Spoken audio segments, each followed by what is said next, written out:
Alright guys, what's up? Currently I am actually sitting on my floor right now. I want you guys to see the flex on this hawk. So I'm going to try and show you guys what this looks like the best I can. Keep in mind I did actually boil my hawk. I boiled it for about 10 minutes. When it came out, it didn't feel a lot flexier, but as I've been working it in, it actually does have quite a nice flex to it. Similar to the NAS, right as you get it. Again, a NAS will break in to be a softer flex. I wish I could show you guys, but I don't have one that I can use currently.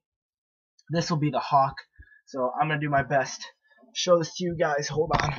See if I can do this in an effective way here. Oh, alright. There we go. Let's try this. So, as you guys can see just right off the bat, I mean, it's not bad. It has a pretty good flex to it. It does take a little bit more pressure to get underneath it, but I think that'll be alright. And another thing I like and I enjoy about this head is that as soon as you flex it and you come back up, I mean, the head isn't incredibly warped. It is a little bit to the side, but it's pretty easy to fix it, and it doesn't look like it's going to be hourglassing or anything like that. I think that the materials that they're using are high enough quality that it's really not a big deal. So here we go. This is the first test. It's going to clamp, come up. As you guys can see, it does hold onto the ball pretty well. The reason being is that this flex, as you guys can see, the flex point is actually very, very, very low. It goes all the way down the head, all the way down to the throat, which is why when you get that clamp, you come up. Anywhere you get that ball in the head, whether it's all the way back closer to the throat here, you guys can see that, or if it's even further up on the head, somewhere up here, you still get the flex that comes all the way down to the head, which I think is really interesting. So that when you do get the clamp and you come out, you do still have the ball in your stick. And something else to keep in mind is that, as you guys see on the sidewall, it is a very strange sidewall design. The way that they did this was that this is actually the lowest point in the head, and this part kind of comes up as it goes to the throat, which allows you to get a lot more pull on the ball once you get that clamp, because whether or not you get it within that sidewall determines whether or not you're going to have more control on the ball. So anywhere along this edge right here, that is after this part right here, which is the lowest part, so anywhere back on this side of the head, if you get it within there, you have a ton of control on where that ball is, and you do protect the ball very well. Something else is that when you're going against another stick, if there's another head there, see if I can grab one for you guys. This is the surgeon time that I had. But if there's another stick there, because that sidewall is out, you actually get underneath this other stick. Now, because this part up here sticks out further towards you guys, and this part is lower, as you get in, this part up here will make contact first, which gives you more of the ability to get underneath and get that pull that you guys like when you plunger against another person. Now, something else is that this head is stiff enough. You don't have to worry about being pushed over by a stiffer head. I think that this will stay pretty stiff. Again, they are making different flexes. This is a Flex 5. This is the first generation of the Hawks they came out with. Alright, so let's try this again for you guys. I'm just doing this on my two knees just so you guys can get a better view. So, as I come up, you guys can see how that ball gets nice and trapped within there. I don't know if you guys can, there you go, you guys can see that better.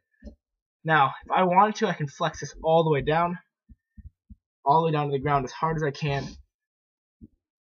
And you guys can see that the Hawk does have pretty good durability. There's nothing that's going to be collapsing on the inside here. There's nothing that's going to be wrong with it.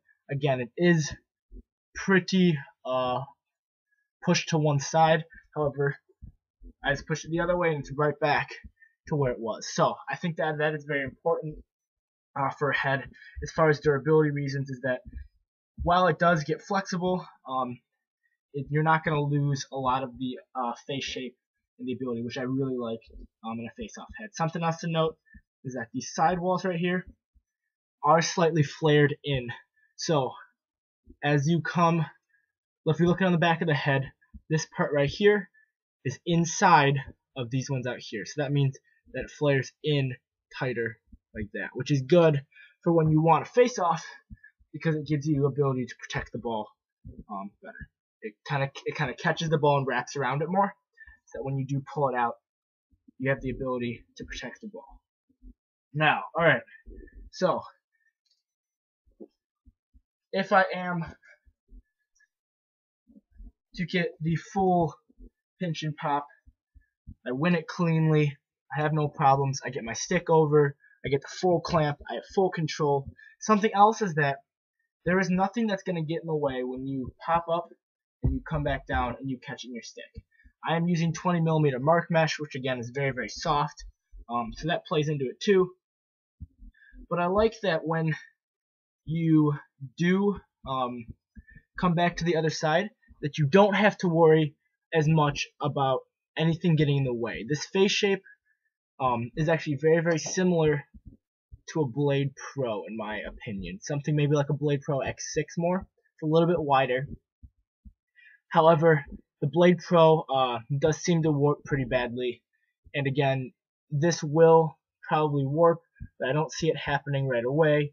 Even when you take a face off with a NOS for the first time, sometimes the sidewalls collapse and you get into all those problems with the durability of the head, which I really don't think you're going to find with a head like the Hawk.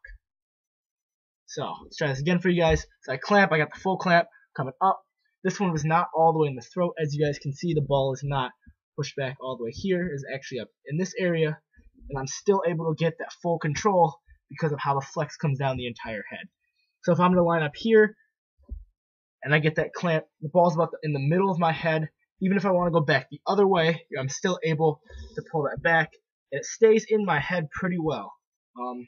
That also might be part of like how I strung the head, but I think that the sidewalls do lend to that. As I get the full clamp, I can pull it back wherever I want. The ball will stay inside my head, even when it's halfway out, which is something else I wanted to show you guys. So even if I only get half of this clamp, I get the pinch. The ball will stay in pretty well because of how those sidewalls are formed, as I was talking about before. So we're down at the throat. Get the mesh out of the way. Down at the throat. I only get about half the clamp in. However, because of how the flex comes down the entire head, I am able to get the ball, and the ball will stay within that same area. So that was a little bit of flex testing for this Hawk. As you guys can see, it actually does work very, very well.